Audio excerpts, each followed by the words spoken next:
Let's be honest with each other for a second. We spend all season, all postseason, talking about the same handful of names. We talk about the drama in Los Angeles, the buzz in New York, the latest super team trade rumors. It's the cycle of the modern NBA. But while we were all distracted by the shiny objects, something seismic was happening down in Orlando. A player we thought we knew, a player we had already defined, decided to shatter every single expectation and make a leap so massive, so profound, that it's a crime it isn't the number one story in basketball right now. So I have to ask the question, why is nobody talking about Paulo Banchero? Seriously. Why is a 22-year-old forward who just put up a season for the ages, who just single-handedly dragged his team to relevance, being treated like an afterthought? We're talking about a guy who just averaged something like 28 points, 8 rebounds, and 6 assists. Those aren't just all-star numbers, those are MVP conversation numbers. Those are historically great numbers. And yet, when the big debates happen on TV, his name is strangely quiet. Today, that stops. Today, we give Paulo Banchero the respect he has earned because what he did this past season wasn't just an improvement, it was a transformation into one of the 10 best players on planet Earth. To understand the leap, you have to remember who he was. We all saw the Rookie of the Year season. He was a bull in a china shop, and I mean that as a compliment. A powerful, physical driver who could get to the rim against almost anyone. He had the frame of a modern power forward with the handle of a guard. But there were holes, obvious ones. The three-point shot was hesitant, inconsistent at best. His playmaking was raw, he could make simple reads but often got tunnel vision on his way to the hoop. He was a good young player on a bad team. We put him in a box, a high-volume scorer who would one day be an all-star. What we saw this season was a player who took that box, smashed it into a million pieces, and set it on fire. The transformation began with the most glaring weakness, the jumper. That slow, set shot from his rookie year is gone. It has been completely re-engineered. Now, it's a fluid, confident, high-release weapon. He's not just hitting wide-open catch-and-shoot threes anymore. We saw him this year pulling up off the dribble in transition.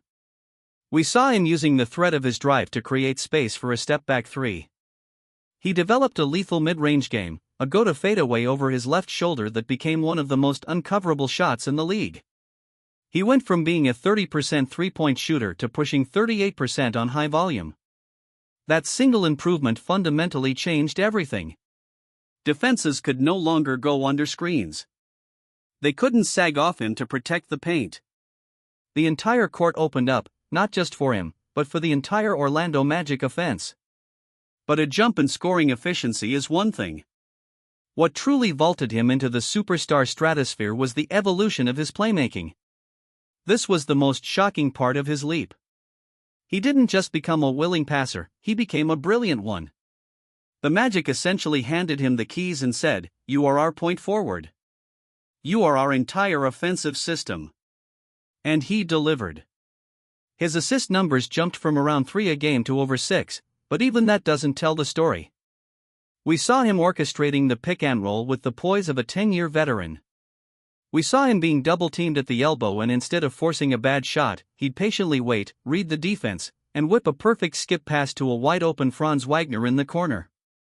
He learned to manipulate defenses with his eyes, looking one way and passing another. He wasn't just a scorer who passed anymore, he was a true offensive hub, making everyone around him better. Jalen Suggs had a career year shooting the ball. Why?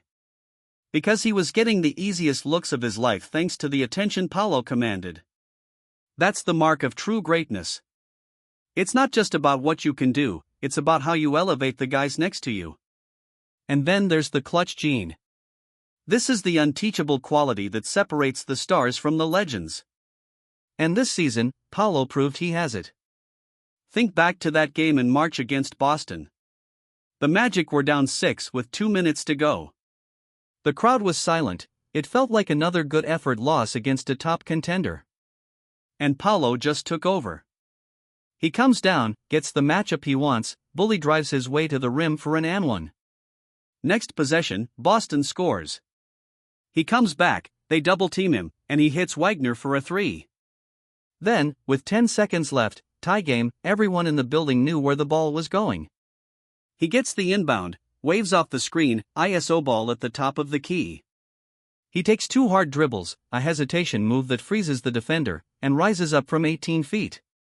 Money. Game over. That wasn't an isolated incident.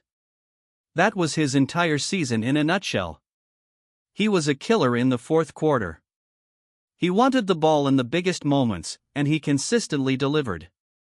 He didn't just put up empty stats on a lottery team anymore. He put his team on his back and willed them to wins. He is the sole reason the Orlando Magic were a competitive playoff team this year. He is the reason nobody wanted to face them in the first round.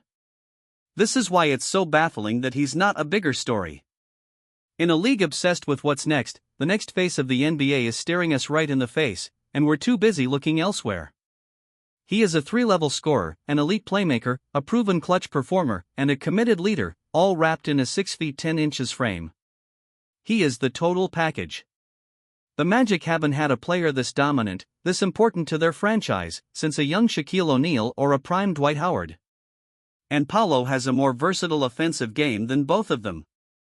So as we head into this offseason, as we talk about trades and draft picks and the future of the league, let's make a pact to get it right. Let's put Paulo Banchero's name where it belongs, not in the conversation of promising young players, but in the conversation of the absolute best of the best. The leap has happened. The arrival is complete. He is no longer just the future of the Orlando Magic. He is the present and future of the entire NBA. The league has been put on notice. It's about time we all started paying attention. Now I need to know what you think. Am I overreacting, or is Paulo Banchero a legitimate top 10 player in the NBA right now? Where do you rank him among the league's superstars? Let me know everything in the comments below, because this is a conversation we need to be having.